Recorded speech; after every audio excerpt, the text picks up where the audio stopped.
Hello everyone, and welcome back to Francis Entertainment Center.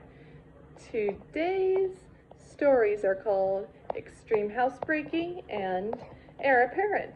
Enjoy the video.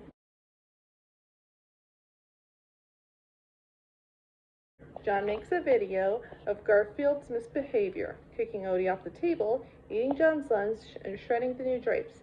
He puts it on a disc and mails it to Dr. Whipple, much to Garfield's horror. After an argument about what to watch, they end up with Dr. Whipple's program, where he specializes in training cats that misbehave. He shows his latent patient, a cat named Kittykins, who chases birds. Whipple shows everyone that his training has made Kittykins a well-behaved cat. Just as Garfield hopes that John will not make him take that course, the nurse arrives to take Garfield to Dr. Whipple for personal training. At the studio, Dr. Whipple starts his training on Garfield. First, he puts Garfield in his sound room, strapping him to a chair and making him listen to random cat orders. Next, he tests Garfield with a robot dog that pushes him off the table every time he pushes it off the table. Garfield keeps it up until the robot breaks. Finally, he tests him on taking the right food. On one side of the table there is Whipple's food, and on the other side is cat food. Wherever Garfield reaches the human food, a half-ton safe drops on him. Despite the consequences, Garfield is relentless in trying to get to Whipple's food. After the training, Whipple leaves the room while Garfield pouts in anger. Kittykins then walks into the room, revealing himself to be Harry. Harry explains to Garfield that he got a job to pretend to be a success of Dr. Whipple's training, as it gets him paid for his weight in tuna. Garfield does some thinking about this. When the show begins, Dr. Whipple brings Garfield out to demonstrate his work. At first, Garfield seems well-behaved, impressing the audience, which includes John and Odie. Garfield then starts misbehaving, much to the surprise of everyone. After Garfield is captured by a stagehand, he secretly grabs Whipple's microphone.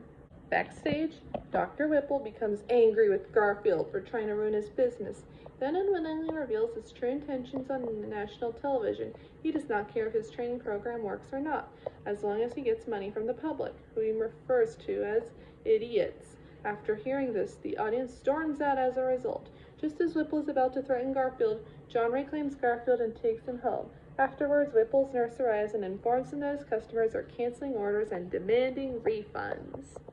Back home, John gives Garfield some lasagna as an apology for sending him to Whipple.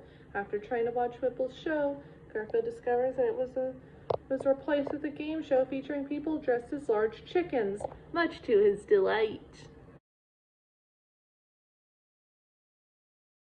Driving up towards a gloomy mansion surrounded by fog, Garfield reveals that John's distant cousin, Ichabod, has recently passed away and has apparently left John something within his will.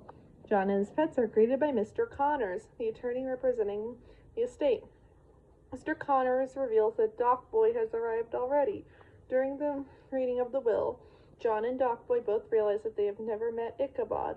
Mr. Connors reveals that Ichabod left a will in the form of a DVD, and from the television, Ichabod indirectly addresses the brothers.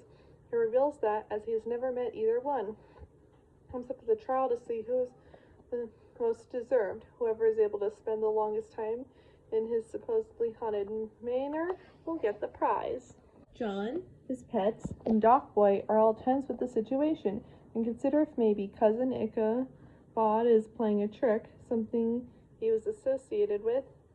After showing them to their quarters, Mr. Connors reveals he refuses to spend a night in the mansion and runs out in terror as a storm begins, and intentionally brought out by John. They agree that Garfield and John will share a room. Odie and Doc Boy will share another. John tells Garfield that he will have to explore the house himself if he is hungry, which Garfield tasks himself to do, still anxious. Meanwhile, Doc Boy bars up his bedroom with all the furniture inside for safety. Just as he lies down on the bed, however, he finds a ghoulish creature lying down next to him and, in terror, immediately removes the barricade. Now downstairs, Garfield finds that a suit of armor has been following him and following his every move. After tricking the armor and escaping, Garfield is chased by a swarm of bats, concurrently with the ghoul chasing Doc Boy and Odie. John decides to exit his room to find Odie, but each door he opens presents a Frankenstein-like monster which begins to pursue him. Garfield finds a cape on the entrance Bill's coat rack and, pretending to be a vampire, wiggles the bats into leaving the house through the chimney. Meanwhile, Doc Boy evades the goal by hiding beneath a taxidermed boar's head, while Odie bumping into Garfield causes the ghoul to chase after both. John eventually finds Doc Boy downstairs and brings along the Frankenstein monsters. Garfield and Odie attempt to scare the ghoul by using a dust sheet to act like a ghost, which works until the sheet catches the edge of a chandelier. Initially unsure of what to do, Garfield finds another suit of armor, which, like the one before, follows his every move. With a scheme in mind, Garfield uses the suit to punch the ghoul, who flies into the Frankenstein monsters, ending the charade. Garfield reveals he has figured out that all the monsters they encountered have been robots, except for the ghoul, who turns out to be Cousin Ichabod in disguise. Ichabod reveals neither John nor Doc Boy is entitled to the will on account of their personified cowardice, and he mocks them for it. Garfield, unamused, uses the suit of armor to kick him. Although Odie asks Garfield if the exercise is a waste of time, Garfield reveals he gets one thing out of it, the suit of armor to massage his back.